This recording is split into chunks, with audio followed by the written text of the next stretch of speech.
Welcome to TCNtalks, an Anatomy of Leadership. We continue the conversation in part 2 of Unlocking Leadership Potential through Self-Awareness with Coach Sherry Winn.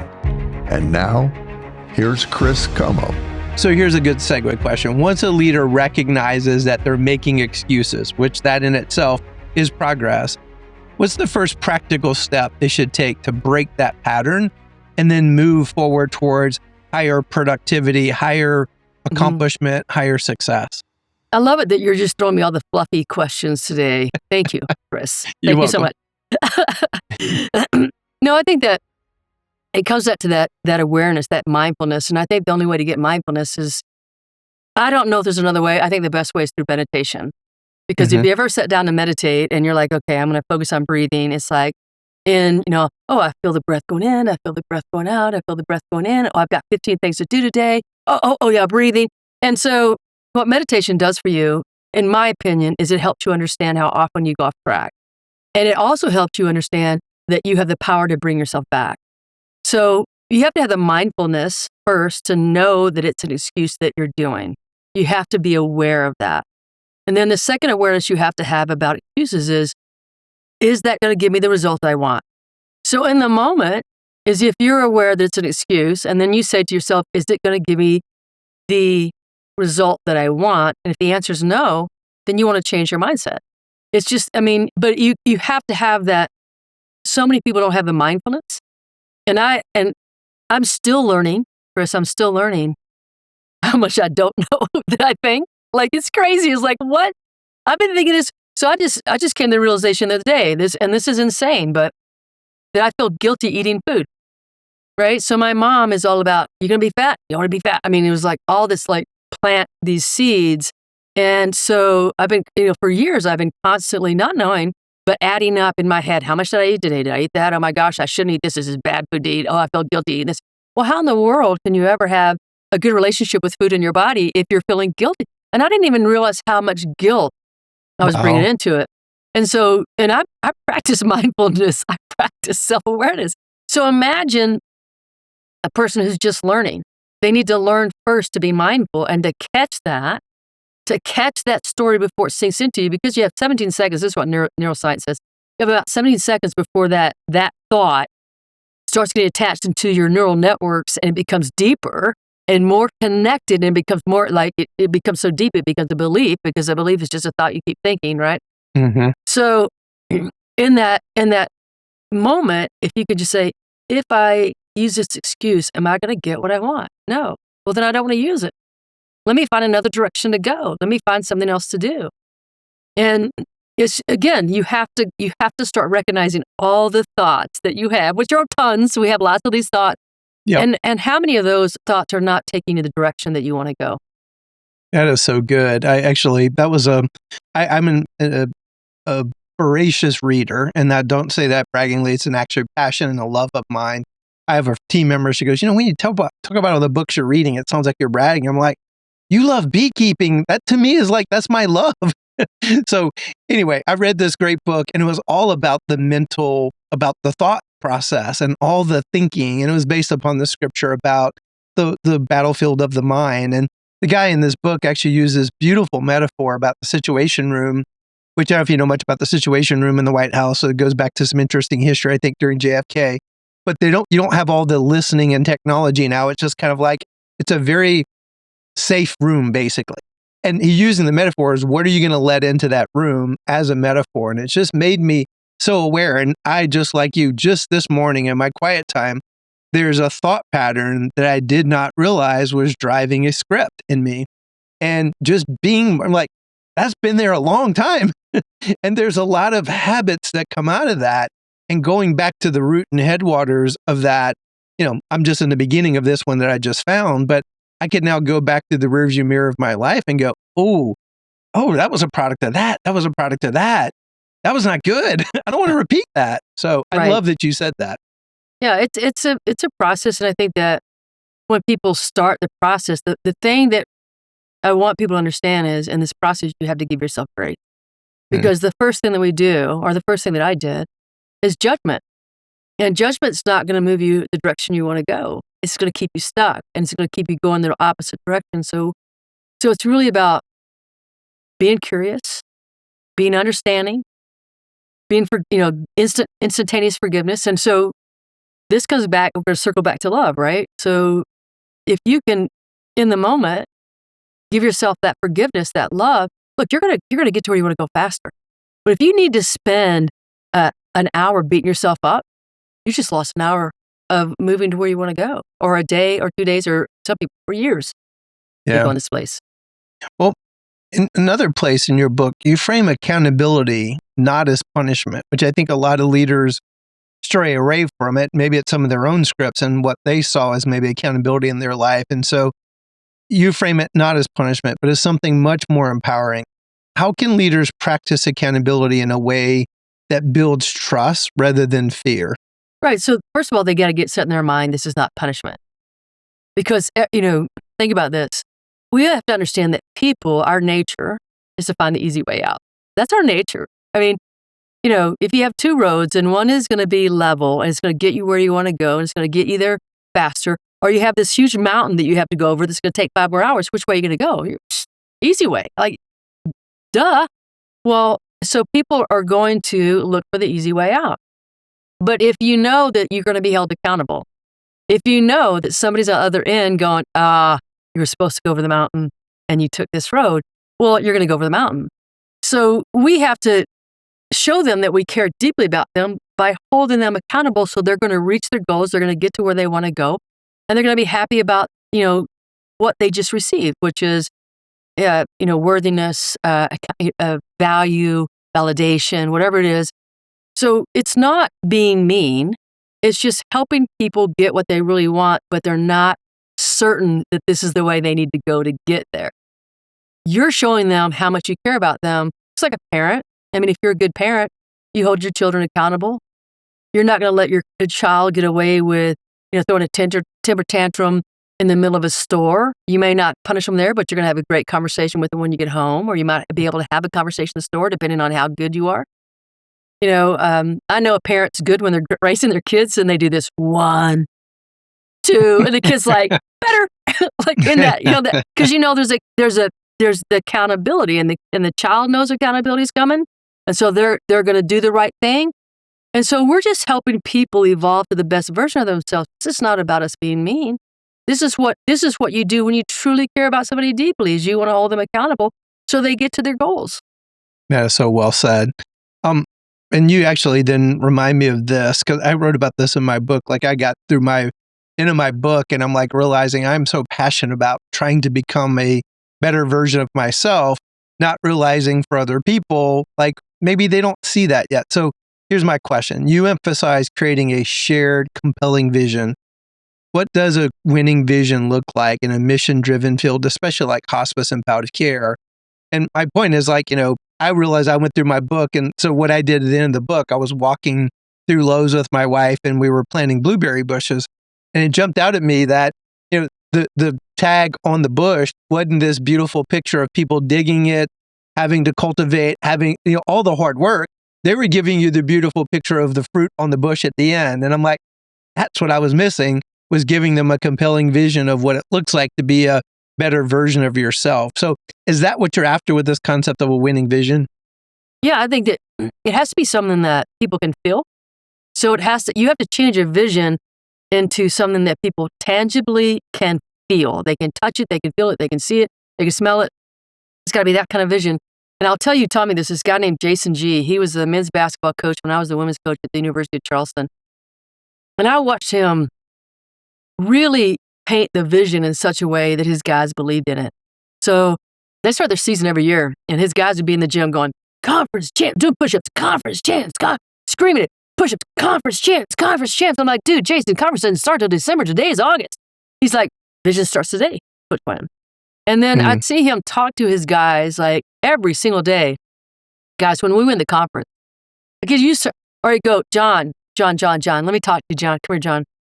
John, I want to tell you about, you're going to be the guy that's going to grab that rebound that we need. That's going to stop the other team so that we win that championship game. You're going to be the guy who does that. I mean, he just painted it so vividly all the time. When he had his calendar was not like game versus so-and-so, his win versus so-and-so. I mean, he spoke with conviction.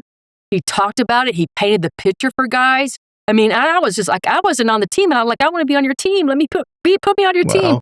So the vision was like that. And I think that when we go into corporations, we got to do the same thing. We got to create the picture, and not just create it, but we've got to keep talking about it, exploring it, telling people about it, what their part is in it, so that people really feel it, in their soul, that they're so connected to it. And we don't do that often enough. We put this big, this is our vision, boom, and then we're done. And we expect everybody to believe in it. Well, you got to make it something that really they feel and connect with. Yeah, so good. You said also in your book that people don't buy into what we do, they buy into who we are. So how does a leader cultivate authenticity that inspires that type of belief, that type of trust? And that type of knowing maybe is a better word. Well, we're energetic human beings, right, Chris? We're energy at our base. So if you break us all down, they know this now. When you get to the atom, they break the atom down. Energy, whoop, whoop. So you have to be that energy. I mean, if your words don't match your energy, everybody knows it. Everybody, you've probably walked in a room at some point in your life. You walk in the room, two people have been fighting. They're not fighting anymore, but you walk in, you're like, oh, I'm not going in that room. No. Well, whether we know it or not, we're emitting that energy all the time. So if your energy is that energy that comes from all of the personal development, that self-awareness that you've done, and you really get to the energy and understanding the love we talked about earlier, right? If you get to that energy, people feel it. And so if your words don't match your energy, they're like, something's not, they might not be able to name it, but they understand it's not matching up. It's not matching up. And so when you enter something, you enter from that position of all that personal development, all the self-awareness that you've done, and you're entering in that way. And then whatever you say matches who you are. So people who are listening to us today, right, Chris, they know that what you say is you. They know that what I say is me, because they can feel the energy of that. And so people try to fake it. You can't fake authenticity. It's got to be the essence of who you are. That's my mentor, Dr. Thayer, would basically say exactly what you just said. That leadership really comes down to, it's the essence of who you are. It's a reflection. So his kind of magnum opus book was leadership ... thinking, being, doing. As we think, so we are. As we are, so we do. And that's actually a great framing. It's like a brain tattoo. So if I'm worried about, well, I don't have that thing down yet. Well, how does my thinking affect my being, which is then driving my doing? And we're all some level of work in progress. There's no level of perfection this side of this part of the journey that we're on. I see you shaking your head quite a bit. Anything you want to add to that? Well, I just think about, one of my big teaching points is quit taking it personal, right? I mean, you want to go through life understanding that what somebody else says to you is because of who they are. It's not who you are, it's who they are. And I live that probably 94.5% of the time. And then somebody will say something, I just go ballistic. I'm like, even when I'm doing it, I'm like, what is going on here? Because that's not me. That's not who I am. And so even when we practice this and we live it, there are still moments when our imperfection is going to show through, because we're humans. And then the cool thing about that is that the moment is that you get to give yourself peace. That's the moment you get to practice the very things that you're saying are so essential. So, I'm always reminded of those moments when I lose it. And it's not often, but I do. I mean, it's less often than it used to be, right? But then I'm like, okay, how fast can I get myself back straight? How fast can I recover and step back into the essence of who I really want to be? Because that's what it gives us that opportunity to do. But we're human beings, and the human experience is filled with mistakes and imperfections, and just, human stuff that we do that we're like, I wish I would have said that, wish I would have done that. But that's our lessons. That's what we need to grow and to be and to evolve into this person, this leader that can really lead at a different level that people feel and they so want to connect with. I think that, and if we were perfect, Chris, if you were perfect, if I were perfect, we would be so much on a pedestal that nobody would think they could get there. What good are we then? Right. And there's no reality there for anybody. But, a quote that's just been such a kind of guiding light for me this year, I think it's a Eugene Peterson quote that, of course, it's from a Christian perspective, but it's about not perfection. It's basically saying going in the same direction for a longer period of time. In other words, I'm going to screw up. I'm going to make mistakes. I am a work in progress. But can I look through the rearview mirror and the trajectory is more often than not in a better direction than where I've been? That's my interpretation of that quote. And that's been, because I've always been bad most of my life, giving myself grace. I'm like, I'll be the hardest coach on myself. And it has driven me to great success and heights, but it's also probably not been so healthy in other aspects. So there's a more graceful way to do that, which is, I feel like, what you're poking on. If I even read you right, you probably were a little bit more of a hard-ass coach in the earlier part of your career, maybe in the latter. Is that true? Yes. Oh, yes.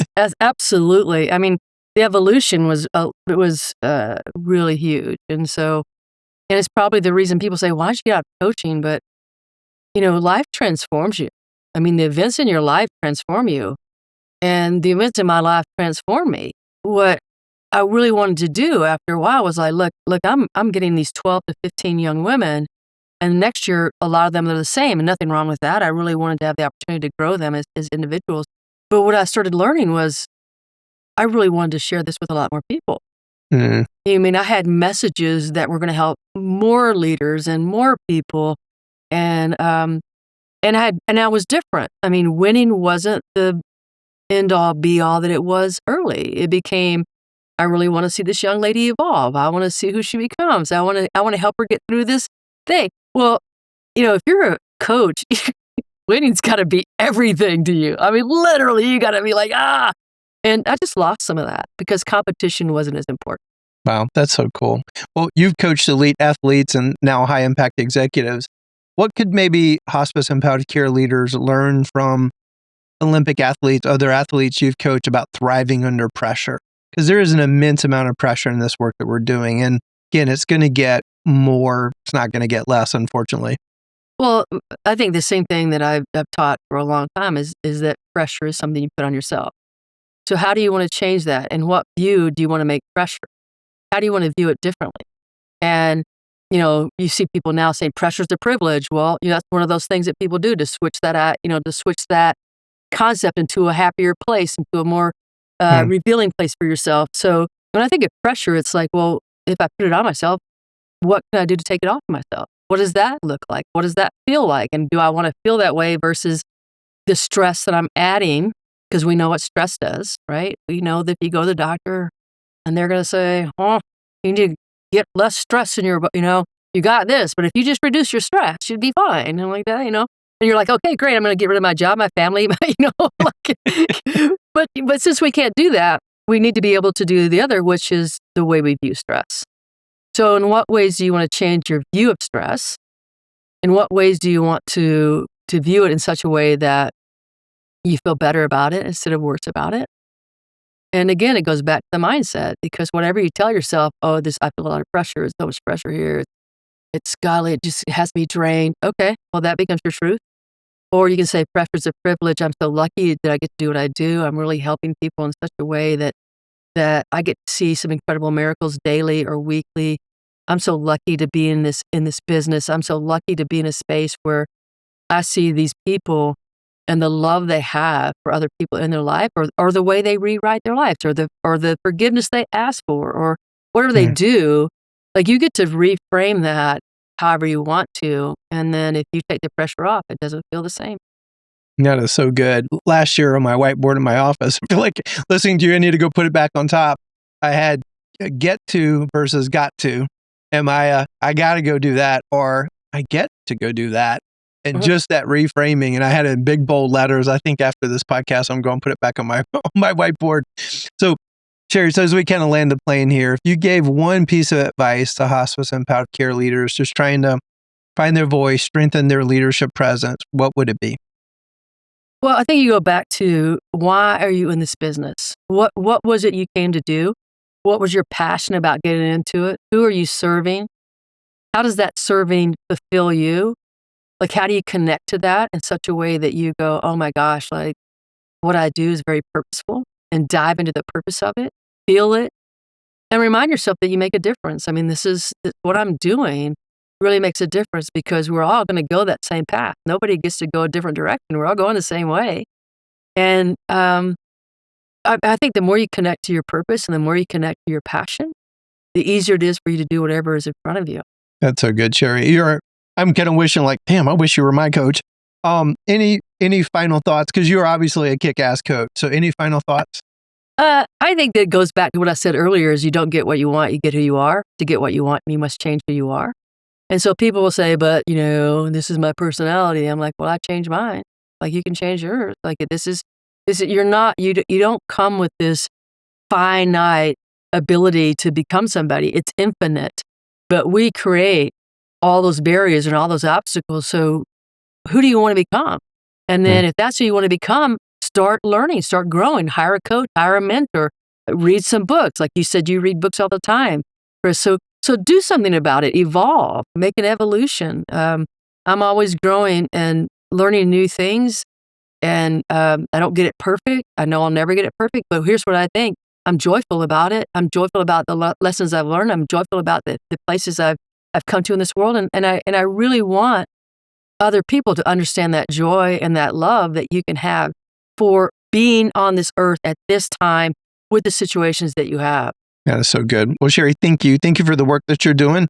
Keep it up. And I know Coach Sherry and our listeners do as well. So to our listeners, end of each episode, we always share a quote, a visual. The idea is create a brain bookmark, a thought powder about what we've been discussing over this podcast series.